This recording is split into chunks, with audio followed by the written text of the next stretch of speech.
All right, here's a question. Could the rise of artificial intelligence lead to job losses for everyday Americans trying to make ends meet? Our next Yes. guest, who is the CEO of one of the most powerful AI companies in the world, says we are heading for a catastrophic employment crisis that no one is talking about.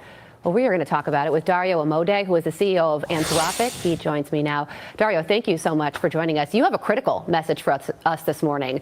So how many job losses are we talking about here, and who is at risk? So just to back up a bit, I've been working on AI for 10 years, and probably the thing I've noticed most about it is how fast it's making progress. 2 years ago, it was at the level of a smart high school student. Now it's probably at the level of a smart college student and reaching beyond that. And on one hand, I think there's a number of very positive things that are going to happen. I used to be a biologist. I think AI has exactly the kind of skills that are needed to cure important diseases like cancer and all. To wipe out 20% unemployment rate. Alzheimer's, to provide cheaper energy, many positive things. But exactly those same kind of skills, things like summarizing a document, brainstorming, putting together a financial report, makes me worry a lot that entry-level jobs in areas like finance, consulting, tech, many other areas like that, entry-level white-collar work, I worry that those things are going to be first augmented, but before long replaced by AI systems, and that we may indeed. It's hard to predict the future, but we may indeed have a serious employment crisis on our hands as the pipeline for these early stage white collar work starts to contract and dry up. What's the timeline here? Yes, so it's very hard to predict these things given how fast, AI is making progress. But I would not be surprised if somewhere between 1 and 5 years, we started to see big effects here. I've heard a number of people talk about this in private. AI CEOs talk about this in private. CEOs of other companies talk about this in private.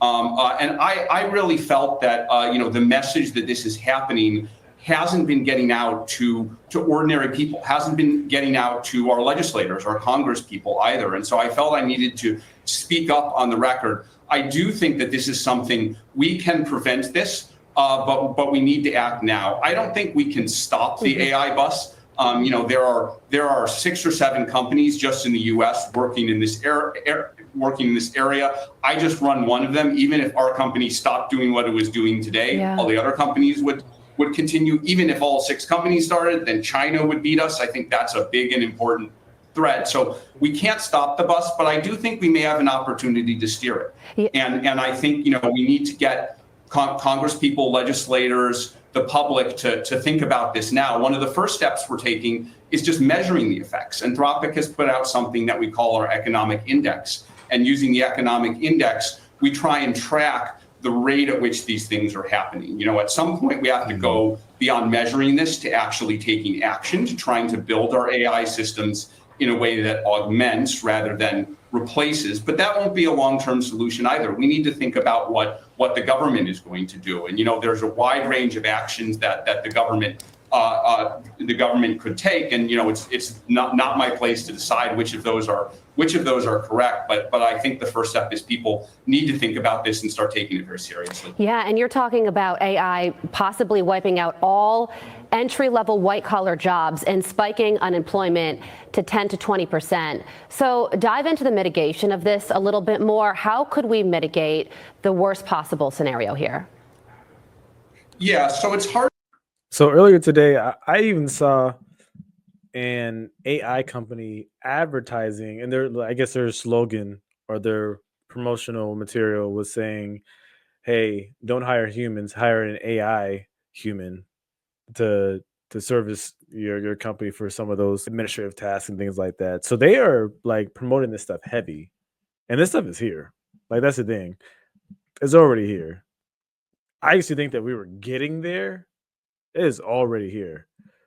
So what we need to do is find out how to use this stuff to the best of our ability to augment and add value to what our businesses are. But replacing people, I think, is going to be a byproduct along the way, unfortunately. So I live in the Dallas-Fort Worth area, and in Irving, there is a Walmart where there are no cashiers. Not one. They probably have like a few people here and there, like is overseeing the self checkout lanes, but it's all self checkout. There's all self checkout lanes. There are no cashiers. Shoot, they even have a restaurant downtown Dallas. Like there's an actual robot serving your food. Like you go when you get in, you go up to the front and you order, and then you sit at a table, but then a robot brings you the food. Fam, I was like, wait, are you serious? One of the other Walmarts I went to, the machine that cleans the floors, not operated by any human. There's no one on. There's a seat there, but there's no one in the seat. And I just heard about Timbaland signing an AI artist, and they're gonna call it A-pop. Like this is absolutely insane. AI is taking over every single industry. It's gonna be affected by everyone. At some point, this fight is gonna be brought to our doorstep if it already hasn't. And what we need to do is learn how to navigate around it and use AI effectively to our benefit. Not misuse it, but use it to our benefit. Like there's a lot of people online, there's a lot of gurus online teaching you how to write books. All they're really telling you to do is just feeding certain prompts in the chat GPT. That's it. In my opinion, AI is probably the fastest developed technology. The way this stuff is developing is so fast.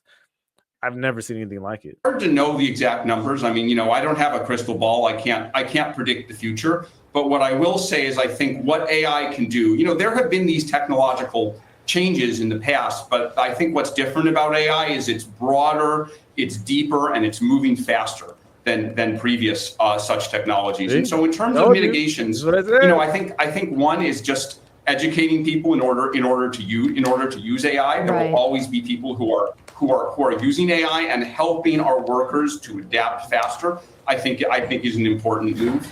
A second move is that we may want government to kind of find a way to level the economic playing field. And this Right. may be a controversial proposal, but something like taxing AI companies like us, we may need to get And to that's a things that very are interesting extreme. message coming from you, who runs an AI company.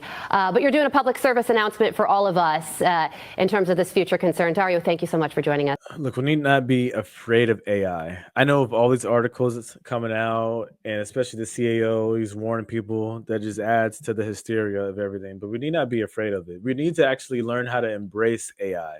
And we can only do that if we're educated on AI. So we should really be learning more about AI, the benefits of it, also the cons. It seems like there's a lot of cons, but it seems like there are a lot of benefits. I can't say that there's no benefits.